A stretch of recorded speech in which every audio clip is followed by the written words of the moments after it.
All right, folks, I'm now recording. I hate to cut you short there, but so tonight, we're here to talk with First Lieutenant Ringuet, who's a recent graduate of BOLC, which is Basic Officer Leadership course. So I've started the recording. So what I will ask is just so the video quality can stay pretty good and not get bogged down.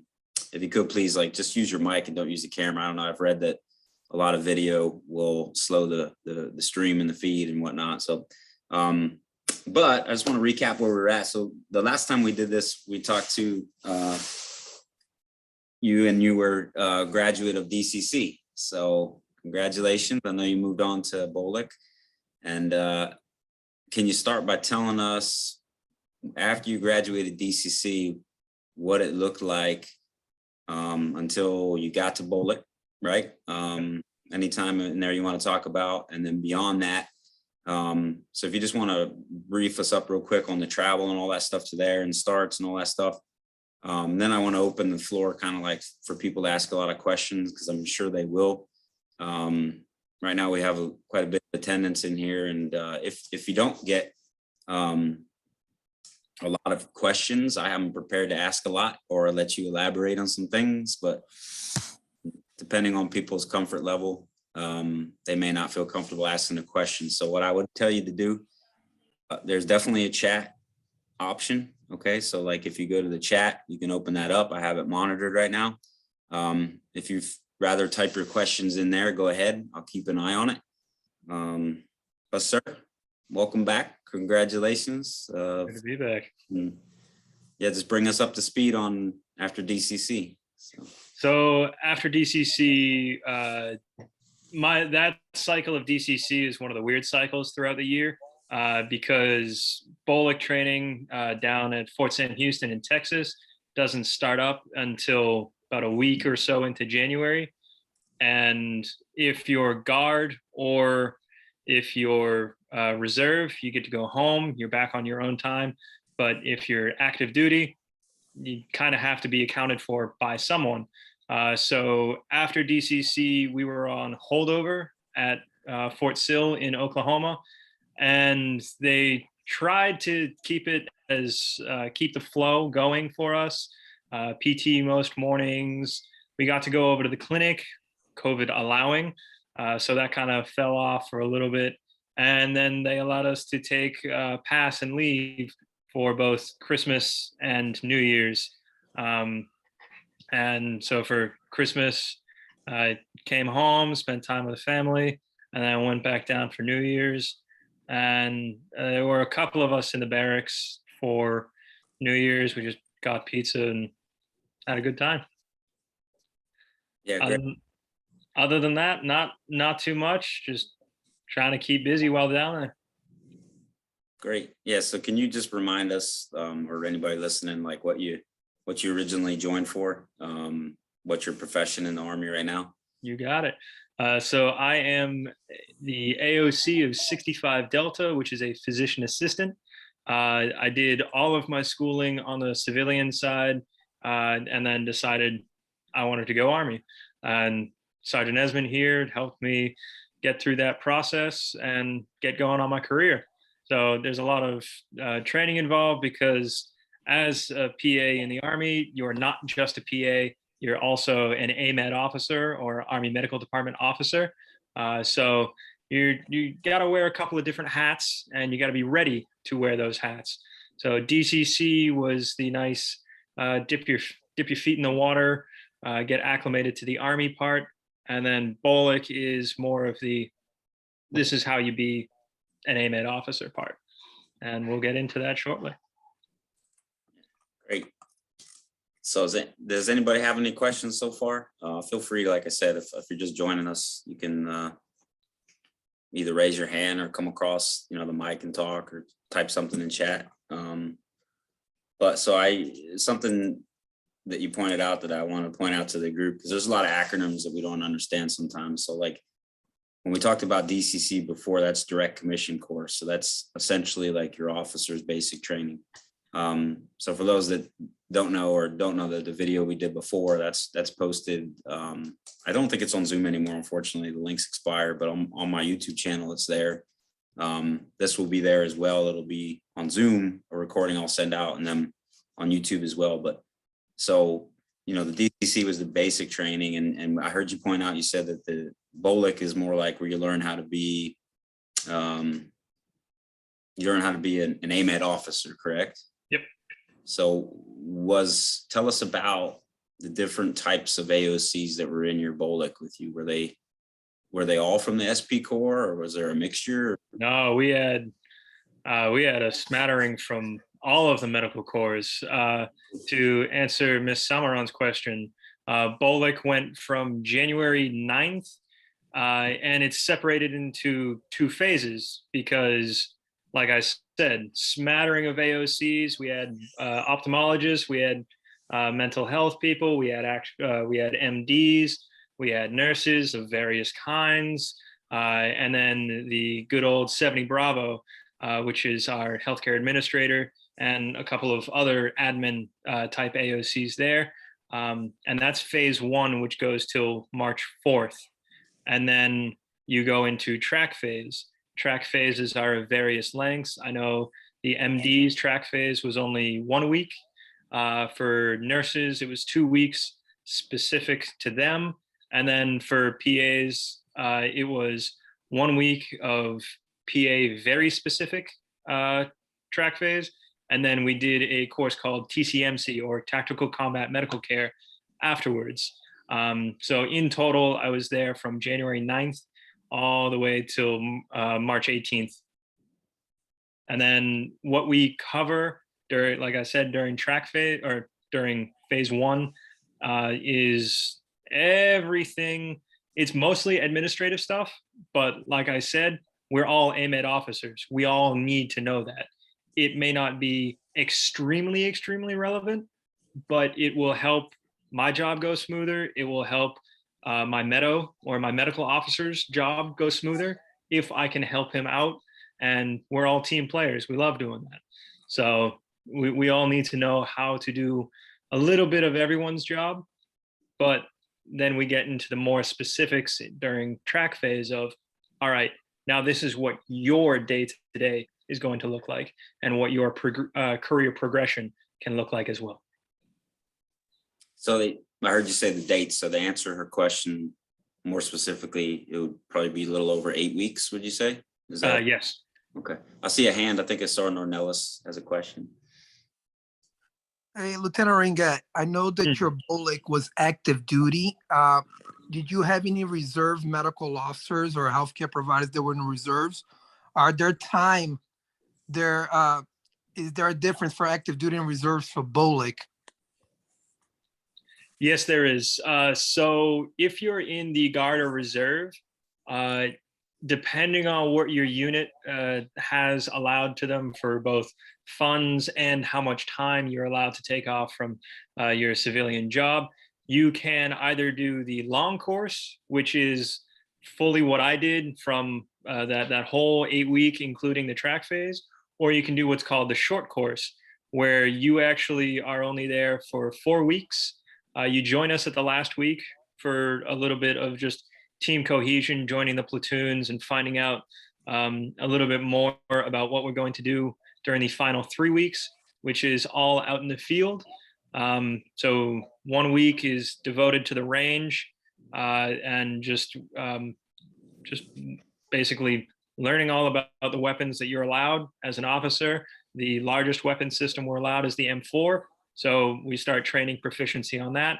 And we were actually one of the first classes in a while that they brought back the M17 or sidearm pistol training for. So we got to learn about that and take it to the range and do a qualification on that as well. And then the other 2 weeks out in the field are other basic things that any soldier should be able to do, like land nav and stuff like that. And then the final week is the culmination event of just putting it all together. And we're in kind of in op tempo or operational tempo, where we're effectively trying to run a mission and running the base as if it was a roll 2. And then we have people running a roll 1 and doing small unit tactics and everything like that. That's awesome. And then guard and reserve get to go home, and we're back into track phase again. Hey, thank you, Lieutenant Ringuet. I do have a follow-on question. By all The, means. the packing list, right? When I'm helping my medical officers here in Boston buy the packing list, do the reserves and I know the active duty probably needs everything. Will the reserve, in your opinion, need everything on the packing list, like 4 sets of uniform, 2 pair of boots? What is your opinion based on what you've seen? Well, there's 2 different kinds of answers to that one. There's you can be a clean and very sanitary individual and wear several different uniforms when you're out in the field, because we're out there for 1 week and then we come back on weekends. So you can do the very hygienic thing and wear multiple uniforms throughout that week, or you can rough it out in the field and just wear 1 uniform, get back on the weekend and wash it. So for the full packing list, maybe 2 uniforms if you're only there for a short course. It's entirely up to the individual, though. Hey, I appreciate that's kind of like the guidance I've been giving my reserve medical officers, having 2 pairs. I think 4 is like overkill. The active duty and deployment, I can see a reason behind. I wasn't sure if they were like doing like layout, checking you guys everything in the item, but it's a common sense, making sure you have enough to make sure you're comfortable and clean. Yeah, they do have a particular packing list because we do a ruck while we're out at the training base. So when you're out at Camp Bullis, we do a ruck, and I believe they try to make that packing list so that you hit 35 pounds in the ruck. So but that's including we're issued from CIF, for the Central Issuing Facility. We're given body armor, a Kevlar plate, and body armor with plates, Kevlar helmet, and everything. So getting up to that weight is not that hard. Thank you. No problem. One thing I wanted to add is on the BOLC website, there's actually a student handbook. Was that helpful? Like, did you get that before you got to BOLC, or did you get that? Yeah, we were emailed it roughly in December, so we had time to look at it. I'm not sure if the short course was made aware of that, but all of them seem to have the appropriate materials and were prepared. So I believe they did. I definitely have that, so we can get that pushed out to our people and anybody that wants it, whether they're active or reserve. So I just happened to notice a packing list in there. So when he asked that question, it's a great question, because it was in there, and I was just curious, like, did they expect you to get all that when you got there, or have it before?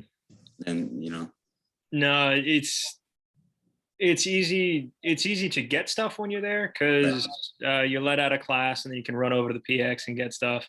So you don't need to follow that to the letter, but it's better to have some stuff on you when you get there. Yeah. Awesome. Thank you, sir. Appreciate that. For any type of allowance for that stuff, like if you needed to buy stuff when you were down there, or did you have to just wait till your pay kicked in? Like, because that was another question out of curiosity for the reserves. So for the reserves, I'm not entirely certain. I think most people were getting paid while they were there, or they were waiting on the reimbursement after they got back. Same thing for National Guard. Active duty, some people were coming in straight from like ROTC and whatnot, so they had to set up their pay. But if anyone had done DCC prior to that, their pay should actually just continually be going. Yeah, I don't want to ask all the questions, so I'm hoping people. Oh, we got another hand. Go ahead. So do you always go to DCC before BOLC? Only if you're a direct exception. So like I was mentioning, anyone from ROTC, they know what the Army life has been like. That's kind of what their college has been doing. So they do not need to go to DCC.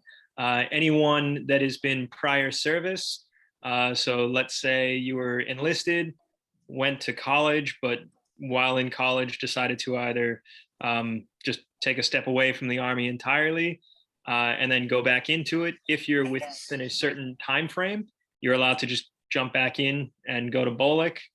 So DCC is really just designed for those of us that haven't touched the Army at all. And then BOLC is the natural progression afterwards. Yeah, I'm sorry, I didn't see that question in the chat, so I'm glad you caught that. No, you're good. It was a direct message to me. We're good. Okay, yeah, and I figured there was some because it says that, but I just hope I'm not asking all the questions and missing. No. Letting people do it, so. So far, so good. Yeah, so I know, I got another question. There's one right there. Yep, there you go. Oh, Sergeant Reynolds again. There you go. I have a question just because today I was helping a medical applicant buy gears, right? And since you said they issue some Army equipment at BOLC, when it comes to Army issues, because I'm very aware of what we get issue, but for BOLC training, like the wet weather top and bottom, is this something they issue for you or not yet? You got to buy like your winter top, your cold weather or your wet weather top and bottom. So they're extremely particular about the uniform while out at Camp Bullis.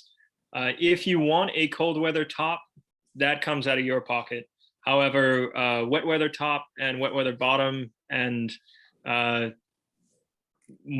technically mop boots or J-list boots can be used as wet weather boots as well. They're all given to you at CIF, so you don't need to worry about wet weather gear. Cold weather gears, so your fleece, your snivels, that's on you. You need to supply that. Thank you.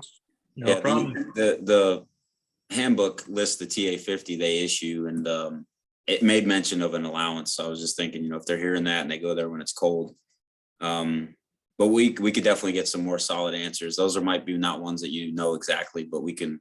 Yeah. Yeah, I do see a question in the chat, and I'll go ahead and answer this one.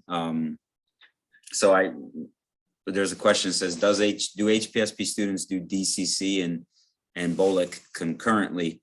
I can answer that one. So what I do know is your HPSP, depending on when they are, they're expected sometimes to do that during the summer training. So it's a differ, but you won't do those consecutively.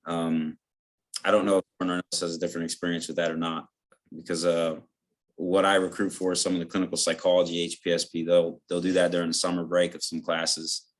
So they wouldn't be doing their BOLC until later on, until they've graduated with their degree and everything like that.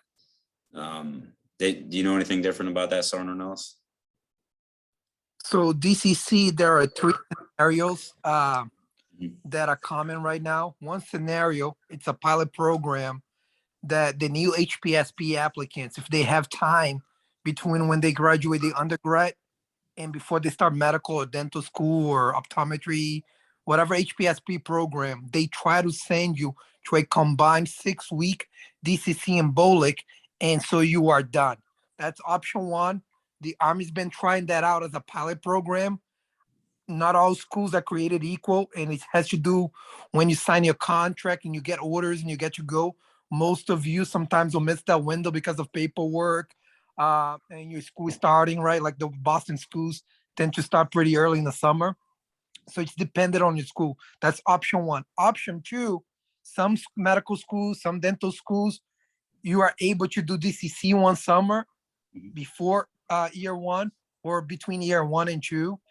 Some will, some won't. And the intent is for you to do DCC between year 1 and 2, do BOLC year between 2 and 3, and then do clinical rotations year 3 and 4. But that's only if your school has the summer off. That's why you get the 10.5 months of your stipend. And so you can have some active duty time being done in the summer. Now, I know also that HPSP are trying to do some online distance learning that you can do if you don't go there. So when you actually go, when you're done, now you graduate dental school or medical school before you start residency. They try to get the field portion out of the way. So those are the three scenarios. The best thing I can tell you, don't have any anxiety over it. Your program manager will work with you and your school based on your school specific academic schedule. So the arm is kind of flexible because it's not one size fits all, depends on the education. Hopefully that helped answer some of the questions. Okay, so Ringuet, you have a question, sir. A couple of them line up. Let me just answer Specialist Lee's question real quick because it's a really quick answer.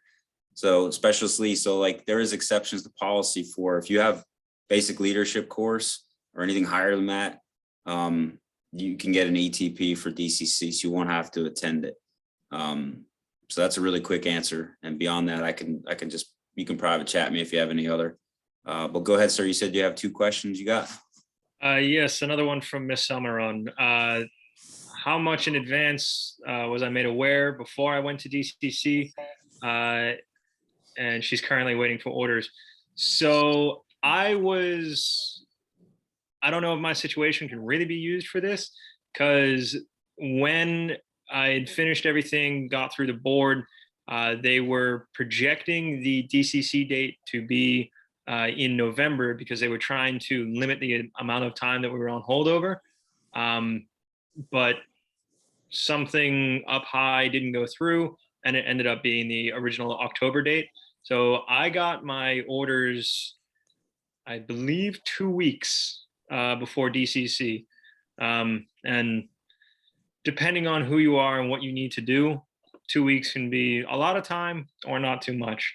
But they try to get them out to you as soon as everything is done, because it's a lot of moving parts that go into issuing your orders. A lot of people need to know, and HRC coordinates all of that. Did you say you had another one too, or is that the only one? And then one from Miss Flynn. Yeah. Wondering which course you found more challenging, and I was wondering the typical ruck march distance. So DCC it's informative, but it's not hard to digest knowledge. Whereas BOLC is, you are starting to learn Army structures bottom to top, and you're tested on it even. So even though you're tested in DCC, like here you are like quizzes every other week and a midterm and a final, and you got to study. Unless you have a photographic memory, you have to study that stuff, and it's not stuff that would come intuitively to you. It's something that's very particular to the Army, and unless you've been in for a hot minute, you wouldn't know it off the top of your head. So definitely need to do some studying while at BOLC. It's not just going to class and then coming back and hanging out at the hotel. You're doing work. And as for the typical ruck march distance, we do one while completely in garrison. Well, we're always in garrison. One while at Fort Sam Houston itself. I think we did one or two, and I think we only did 2.5 miles, and that's typical. And even out in the field, I believe the cap was about 2.5 miles. So we're not going hardcore running a marathon with a rucksack on, like both of our esteemed Sergeant First Class here. But it's fun and it'll get your heart rate up, but it's nothing that I saw anyone drop out from. No one fell out. Keep it at standard 16-ish minute mile pace. So yeah, we really try to prepare people for to be better than when they get there, so it feels like more of a breeze. So yeah, thanks for that answer. That's awesome, sir. I don't see any more questions right now, but please, if you do, interrupt me because they're more important than mine. But I got one more from Miss Summeron. Do people actually fail BOLC? It's no one that I know did. I don't think anyone in the class did. But in theory, it's not impossible. If you don't study and you fail the test and then fail the retake, they give you every opportunity to pass and do well because you were chosen to do this job. They want you to do this job. So they're gonna do their best to help you do that job. But if for some reason just something isn't clicking, it is technically possible, but I don't know of any situation like that happening in my class or previous classes. On top of that, technically not failing nor getting kicked out, but there is a curfew for the entirety of the duration. And then there's also, for the first 3 weeks, there's a no drink order. So even if you're over the age of 21, for the first 3 weeks, no alcohol, no buying it, no drinking it. And if you are found to be breaking either of those rules, be it the curfew or the drinking, in technicality, you could get what's called a GOMAR, or General Officer Memorandum. It's a general letter of reprimand. Yeah. Reprimand, yeah. Yeah, it's So- a permanent. That's a permanent. That's something you don't want to get. That'll scar Yeah. life for career progression and whatnot. Yeah, the last class before us had quite an issue go on. Right. So they made sure to really clamp down on us and get the point across of just follow the rules and everyone's making it out of here. So and I agree with that. That's pretty much all you got to do. Just follow the rules, study for the test, and you're good to go. So what was the curfew? You said curfew. So curfew on duty days. So any day prior to a duty day. So basically Sunday night all the way to Thursday night, it was 2300 and you had to be back on base by 2300. And then on day prior to non-duty day, so Friday, Saturday, or if you get a Monday holiday, then Sunday, curfew was 0000. Okay, so you can leave base during the duty day. Yes. Right. Okay, so there's Sergeant Ornelas has his hand up, and then there's another question in there. Sorry. You can go ahead and answer the question first. So, Mr. Zhao, DCC is 4 weeks long. And then if you're in holdover, which I believe they're still trying to get rid of, not sure how that's moving, it can be anywhere between 1 week and 4 weeks of holdover. No problem. I guess I'll do my follow-up question since Dr. Zhao is my guy, and I know he's getting information about DCC and BOLC. Question one, because I know Dr. Zhao is going to be a reservist. Is there a phase one of BOLC, like an online portion? I mean, here in the reserves has an online phase one to attend phase two. And I guess question two of BOLC, is there a distinguished undergrad or leadership awards? So for people that want to apply themselves to be recognized for those attributes? So as for the online portion, reserve and guard are allowed to do the online portion, which would then put them into the short course. So I'm unaware of how to go about setting that up, but it can be done. It has been done. And that's why the short course exists, because they did all of the classroom stuff that we did in the long course online prior. And then there is an honor grad, and we actually go based on a GPA and merit system. So depending on how things go, test scores, quiz scores, writing assignments, land-nav score, and your qualification scores on the range all factor into that. So if you really want to, go for 100 on every test. Go for that 40 out of 40 on the range. It'll only look good on you. Perfect. Thank you. No problem. And then another one from Miss Summeron, is there a physical exam like a PT test that you'll have to pass? PT test also factors into the grades. We are moving away from the APFT and we are shifting into the ACFT. I believe the date is still set for 4/1 for that to become official. So just that they put out like it might be delayed.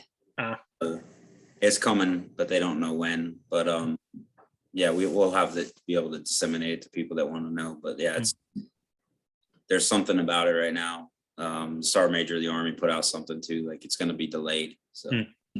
So we're still doing the diagnostic ACFT. So because it's not official, it can't be put on permanent record. It can just be used as a tracker to see how you're doing. But we do a PT test. I think the last week we're in the classrooms. So somewhere around week 4, we run a full ACFT in the morning. And you don't have to pass it, but you should try your best to. It only reflects back into your grades again. So it's best to, like, if you know you can't do that leg tuck that morning, don't decide that morning that's the day you're going to try it. Go with the plank if you know you can do that. Stuff like that.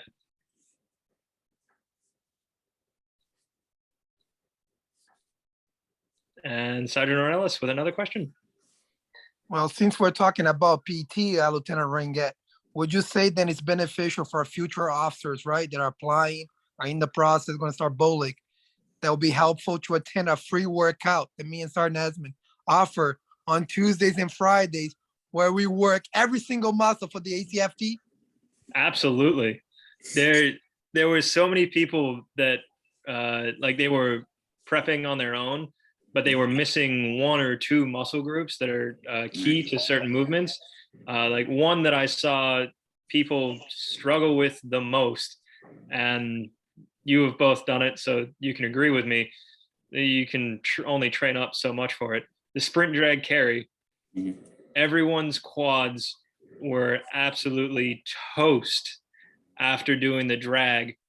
And I actually saw some people fall straight over when they went into the shuffle on that one, just because they didn't do a full run through. So they thought, oh yeah, I can drag 90 pounds down and back. That's the easy part. Not realizing that the hard part was being able to move afterwards.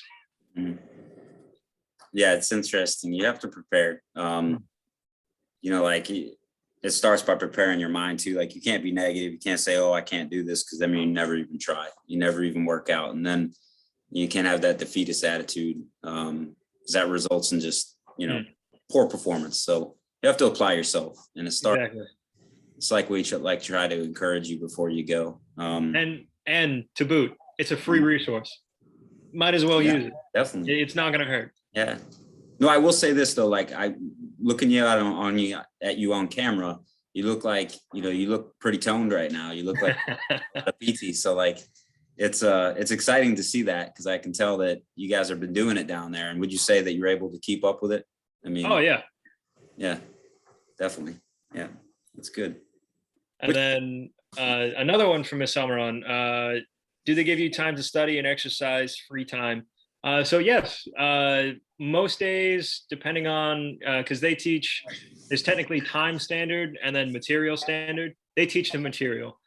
So just because it says you're supposed to be in the classroom until 1700 doesn't mean you're always going to be in the classroom from 1700. But that's the latest they try. Sometimes they go a little bit over, sometimes they go under. But after you're let out of the classroom at the end of the day, the rest of the day is yours.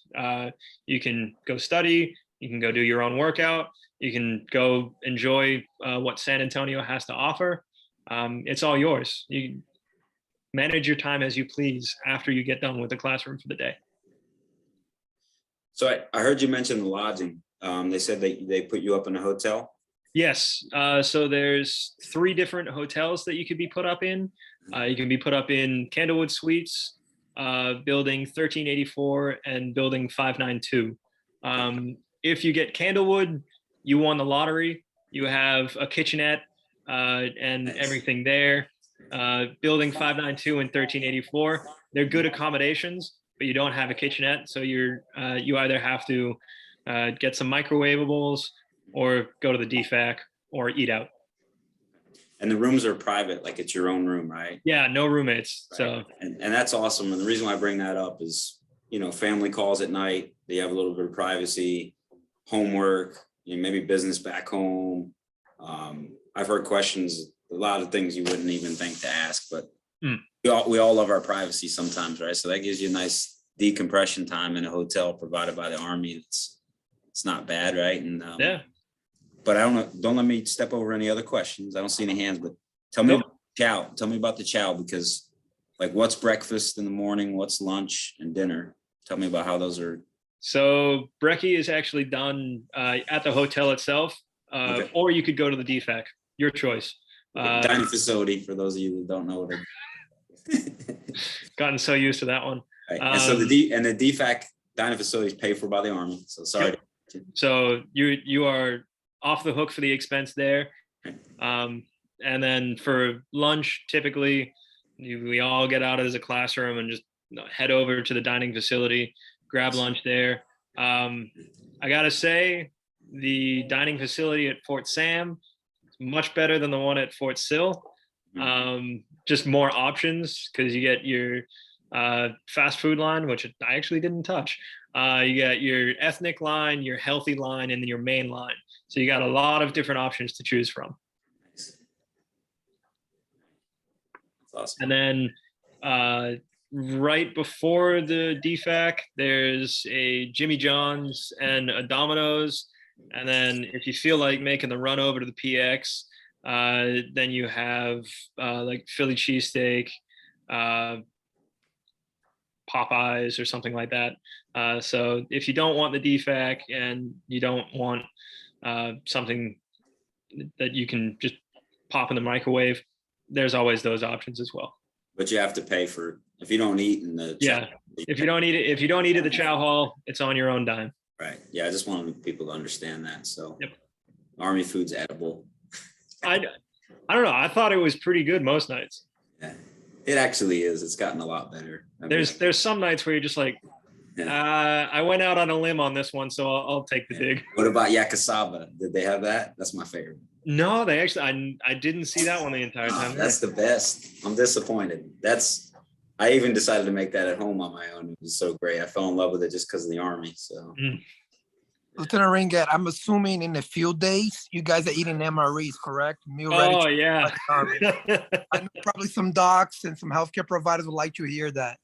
Yeah. So most days in the field, we during the first 2 weeks, you're given two hot chow meals, which are breakfast and dinner. And then during the afternoon, it's typically an MRE. You can field strip it, just kind of open it up, see what you got, trade with everyone else, and eat what you want, eat as much or as little as you want, up to you entirely. During week 3, when we're doing Operation Iron Hammer, nothing but MREs. 3 MREs a day, that's it. Okay. They're not too bad. I don't know why everyone dogs on them. You can eat them. And I have MREs in my office in Boston. I love them. They are. They're good. They're nice and quick. Yeah. There are a lot of calories. Sometimes you got to watch it though. But, yeah. And during the 3rd week, some of us were just like, you're giving us 3 of these a day. I'm barely making it through 1.5. Do I really need 3? So like I said, you can eat as much or as little from the packages as you want. They just have to supply you with 3 square meals a day.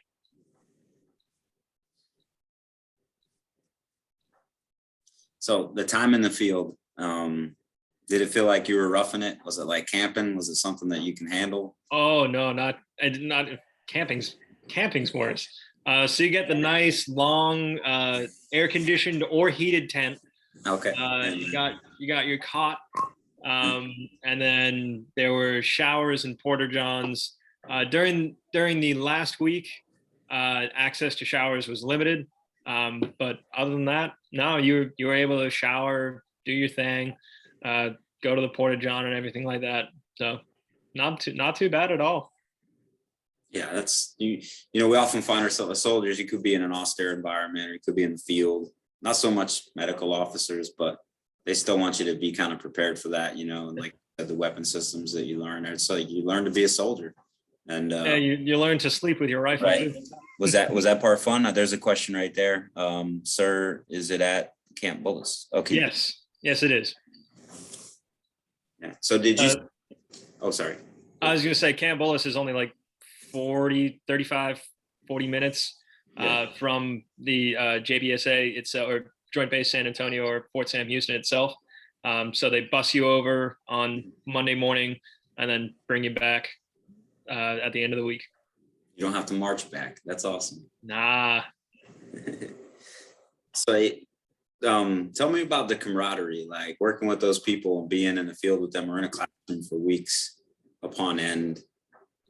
Like, did you have a good time? Did you make new friends, a new network? Like, do you keep buddy? Absolutely. I was in 6th platoon, and Captain Zhao was my platoon advisor. And first off, all of the cadre were fantastic, but he was always pumping us up, getting us to do better, and we fed off it, and we were trying to get him to do better. So there was a lot of back and forth there, which made it great. In my platoon, I think we had one of the higher concentration of DCC people in it. I think we had 6 or 7 in the platoon itself. So I think total before short course joined in, we were like 20 strong or thereabouts. But we definitely had a good amount of cohesion between everyone. Everyone was trying to study with everyone, make sure everything was understood. And like during the ACFT, we were just constantly cheering each other on, and it just fostering a good, positive environment. So if you think you're going to go there and be curmudgeon-y and stick to yourself, you can try. I dare you. But someone's going to pull you out of your shell, and you're going to make friends whether you want to or not. That's amazing to hear that. I'm so glad to hear that from you, because I didn't see you that way anyway, but to hear you reinforce that might help break the ice with some people that have, you know, reservations about going down there and being somewhere they've never been before in life. And that's one of the great things about the Army. Like, we all went to basic training. I'm an enlisted soldier. I went to basic training, and you come together and you share a common goal. You know, you wake up and you realize the warrior ethos, and, you know, you're a guardian of freedom in the American way of life. You're an American soldier. And, it's a great feeling, and there's nothing like it on earth. I promise you that. I mean, I've never had anything, not a Red Bull, not a coffee, nothing has ever made me feel as good and warm inside as it has been, like, camaraderie wise. So, is there any more questions? Nothing. Ms. Summeron was asking where would this be posted, and I was deferring to you on that one. Okay, so the video. So this recording, I will go ahead and email this out tonight. As soon as it develops from the cloud, I'll re-email it out tonight to every list that I send out this invitation to. So if you didn't get my initial invitation, you can put your email in the chat. Not only that, but I'll also, as soon as I get the video to upload, I'll be posting it. I have a YouTube channel, which I can push out too. If I'll type it in the chat so everybody can see it in case they want to look it up there too. Let's see. You look me up on there, you can find my ugly mug, right? Well, while Sergeant Asman is typing it up, if anybody that is attending this want to be part of a workout, right? We do a Zoom workout on Tuesdays and Fridays, and we send the email the day before, and we record our sessions because a lot of healthcare providers, right, cannot make the 6 or 7 in the morning, but you can watch the recording. Let us know, text us, respond to us. We'll put you in the rosters. I mean, we're not tracking you. You're tracking yourself. So we do this for you and to prepare you for the future. I think I just Over. sent that to you. I'm sorry about that. This Oh, you're good. should go to everybody. Let's see, everyone. While you're on that, I'll answer Miss Flynn's question. Mhm.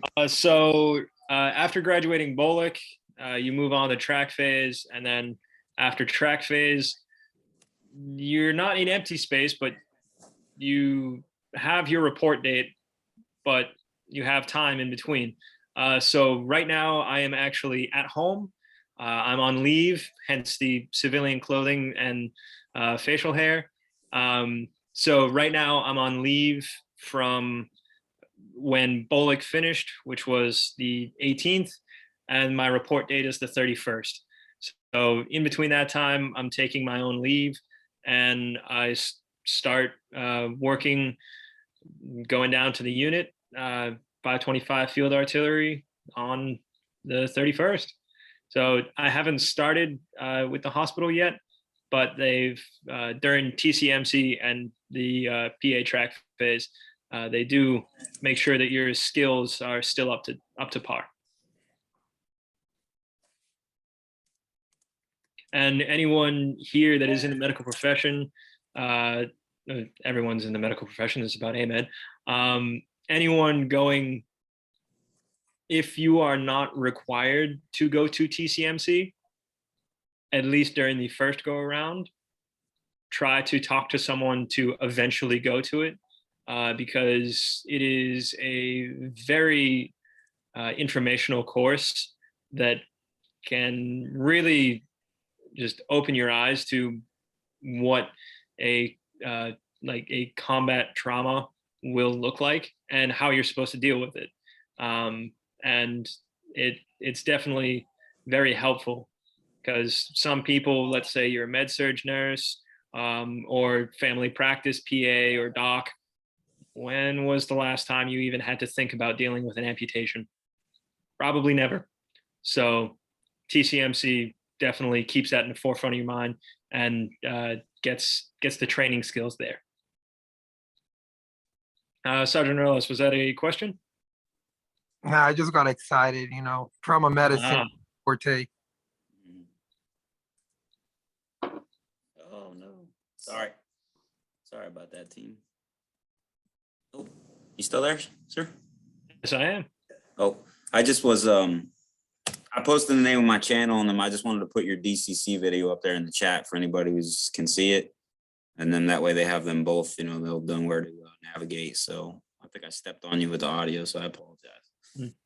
Actually, going back for the TCMC thing, if you are a provider that will end up going to that, I would bring a uniform that you do not mind getting dirty. And I'm pretty sure that is all I'm allowed to say on that one. Whoa. Super secret. It's classified. I love it. Yeah, so we still got like 12 minutes. So we still got a little bit of time, which is good, because I'm hoping there'll be some more questions, but that's awesome. There's something else I ask you. For preparation then, because I know we're going to have active duty personnel, right? That's going to do DCC and BOLC. How is it going for you, for the Army, handling the logistics of your move, getting from place to place? How is that working out for you? I know the Army, you lived in Boston, Massachusetts. Now you're going to get your first duty assignment. How is your move being coordinated? So you can talk about that piece. So I'm choosing a very simple option instead of, you can make it as simple or as complicated as you want. I chose to go with on-post housing, and that made basically looking for lodging while down there so much easier. All I needed to do was fill out a form, tell them when I'm getting there, and give them a couple of other paperwork things, and they handled that, and now I have a place to live for 2 years or 2.5. And as far as getting things down there, being as in I'm moving out of a house that I do not own, I'm at my parents' house. I I don't need to bring the kitchen sink with me. I just need to bring clothing and other personal items.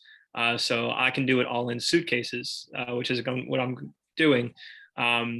For traveling, for normal travel, you're allowed 3 suitcases with your military ID, free to check. And then when traveling under PCS orders, you're allowed 5. So that's my plan there. There are ways that you can contact going through travel office. And when you get your orders, it'll be spelled out for you there. You can work through Army channels in order to actually pack up and move the entirety of a house if need be. Thank you, sir. No problem. And then a bunch of people, like I'm flying down. A lot of people are driving to where their destination is. And the Army will actually comp you for based on weight and mileage for that as well. Did you do that arrangement, or do you seen people doing that arrangement during DCC or BOLC? So I've seen a little bit of both. I've seen people that drove to DCC, got comped for the drive from wherever they were down to DCC, drive from DCC to BOLC, get comped for that drive, and now from BOLC, drive to their duty station and get comped for that. And then they had the moving company just move from their original destination to their duty destination. And then I've seen people that flew down to DCC and then from DCC flew to BOLC just with the 2 suitcases that they had there. And then after BOLC, they went home, hopped in their car, grabbed their stuff and drove down. And then there's me who's flying the whole way through. So you can do a combination of pretty much whatever you can think of, as long as the logistics work. The Army will help you make it happen. Thank you, sir. No problem.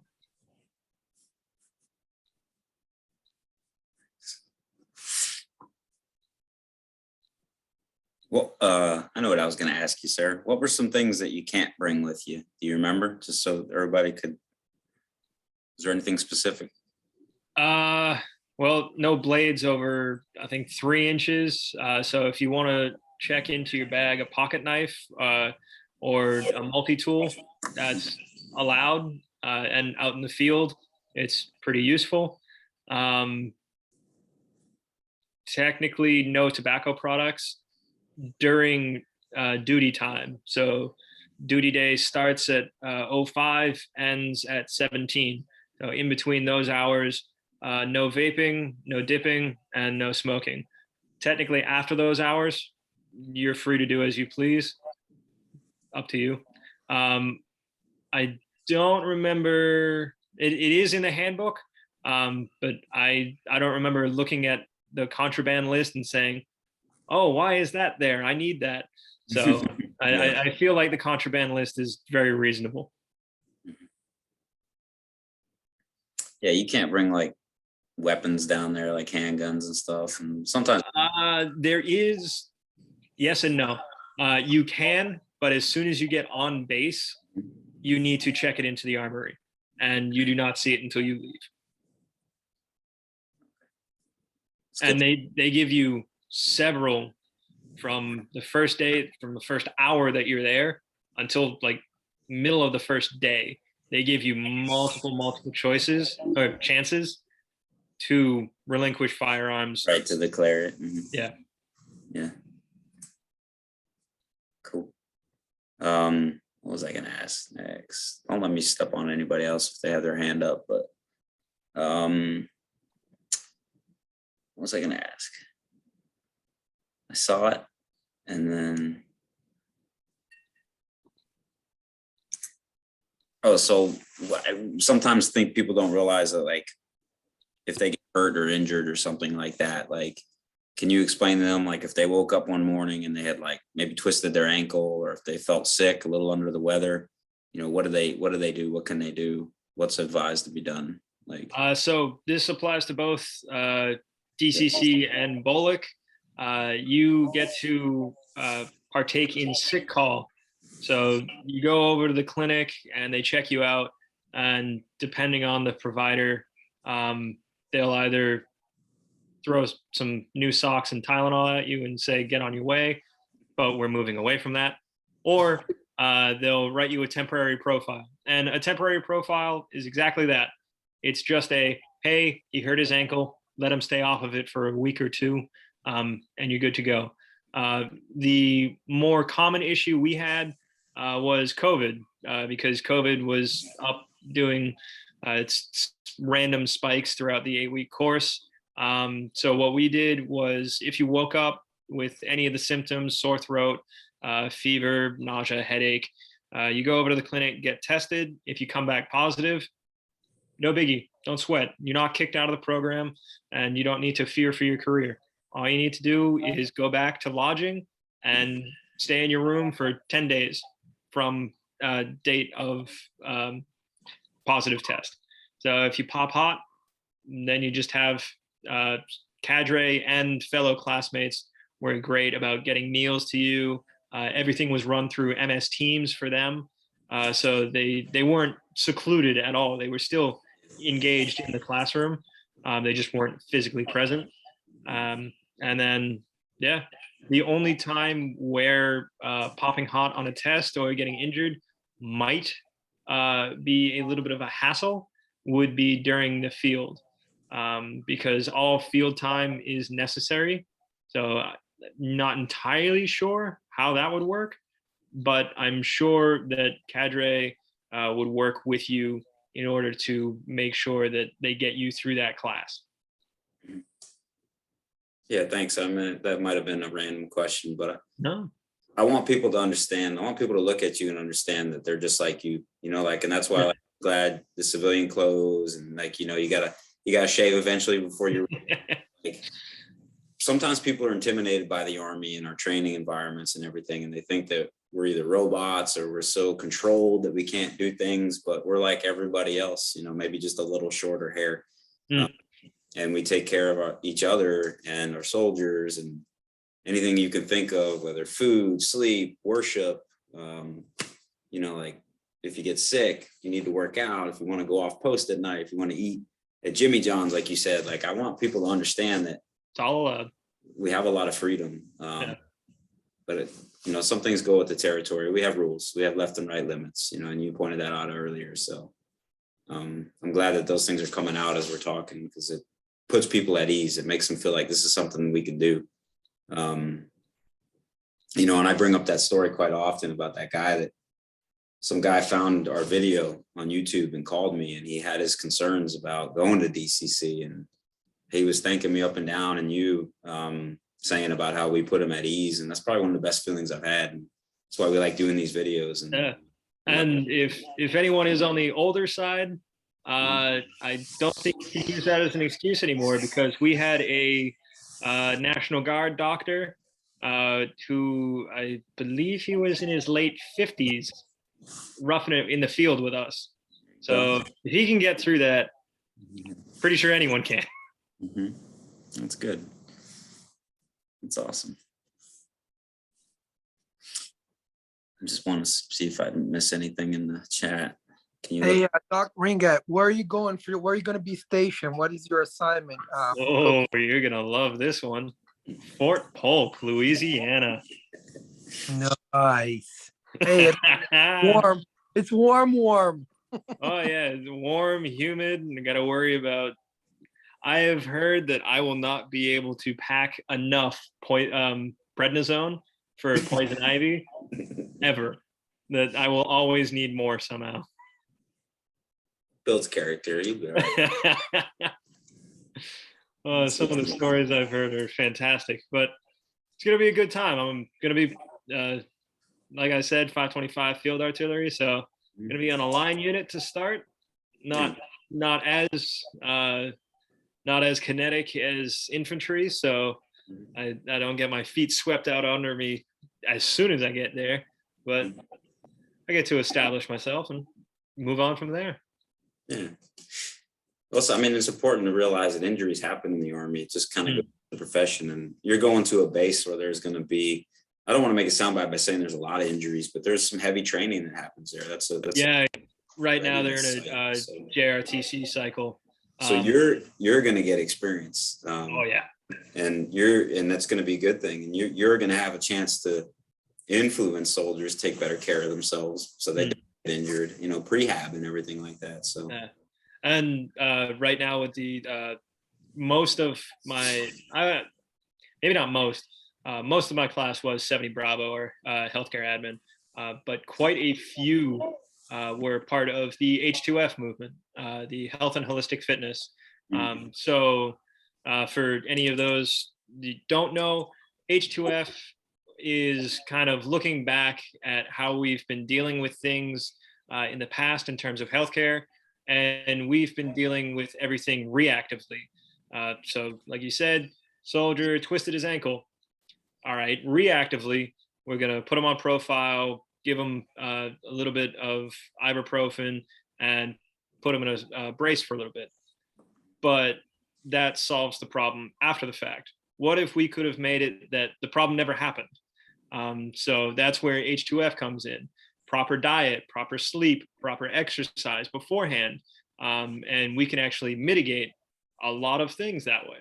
So a lot of PTs, OTs, dietitians are coming in to help us all try and make it so that these problems don't happen, so that we don't have to have that soldier that's missing out on things because he injured himself. Great. All right. So I don't think this thing's going to cut out on us, but I know people might have places to go or people to see. So we're getting close to the end now. So I want to open it up to see if anybody else has any other questions. Doesn't have to stop here. Maybe for the video wise, but we can get you answers for your questions. And I'm sure you got a personal life and a schedule to get to too, sir, right? Just packing at this point. Yeah. Okay. So what I want to do is in the chat, I'm going to put my email address. If anybody has any questions that they didn't get to ask in here, boom, there's that. What I'm going to do is I'll go ahead and stop the recording. We can leave the room open or you guys can head out. I'm sure you got to head out. So I might as well just kill it. We might as well just, for everybody in here, if you have additional questions, we can get follow on. But you have my email, you have my YouTube. Sergeant Ornellis's email is included in the email that I'm going to send out. So after the recording develops, I'll push it out to the same list who got it. So everybody in this room tonight, I'm assuming everybody got it from that email list. If you didn't, if you got it from another recruiter or somebody else, then you can reach out to them and ask them for the recording. I'll also put it on YouTube to get more visibility across like the outside of our network, the world, the globe, whatever, the galaxy. And then, yeah, we're here for more questions. So what would you like to do next? Would you like to try to follow up with you when you get to where you're going? Oh, Lord. I was going to say, You want me to leave you alone? If we do that, we're going to have to give me a little bit to get adjusted and actually figure things out. And it would probably be best because right now I'm in the middle of the credentialing process, Gotcha. or starting the credentialing process. Yeah. So I'm not saying I have to sit on my hands, but until I'm credentialed, kind of have to sit on my hands. Yeah, no, absolutely. So once everything goes through and I actually start working, by all means. Yeah, down the road, sir. We figured it out. I think it'd be a nice thing to piece together, DCC, BOLC, and then, who knows how long down the road, but like, hey, how you liking the Army? How's it going and everything like that. So we'll look, no promises yet. So, all right. Thank you for everyone joining tonight. Thank you, sir. Thank you. Doing great things. I'm proud of you. You know that. I don't want to get teary-eyed over here again, but thank you, sir. Yeah. Nice to have you, Sergeant Ornellis. Everybody have a good night.